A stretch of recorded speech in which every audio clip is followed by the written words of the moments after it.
बिस्मिल्लाहिर्रहमानिर्रहीम। सैयदना करीमुन सल्लल्लाहु अलैहि वसल्लम। मैं हूँ होम्योपैथिक डॉक्टर ज़फ़र हमीद वाली। आज आपको ट्रीटमेंट बताऊंगा ऐसे पेशेंट्स के लिए जिनका पेशाब रुक जाता हो। ऐसे पेशेंट्स जिनको पेशाब रुक रुक कर आता है या कभी कभार उनको पेशाब में रुकावट आ जाती है, या ऐसा पेशेंट जो हॉस्पिटलाइज हो और उसको पेशाब नहीं आ रहा हो, तो उसके लिए ये बहुत ही पीरबा हदफ नुस्खा है।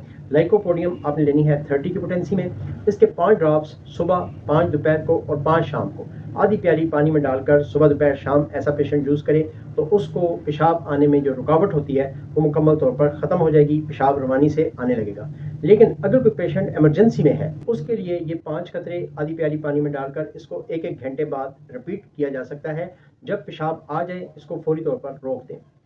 ऐसे नुस्खाजात जानने के लिए आप मुझे फेसबुक पे फॉलो कर लें।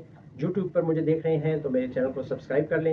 एज ए सदका जारिया अपने दोस्त अहबाब के साथ मेरी वीडियो को शेयर कर दें, हो सकता है किसी का भला हो जाए। Thank you very much. अस्सलाम वालेकुम रहमतुल्लाहि व बरकातुहू।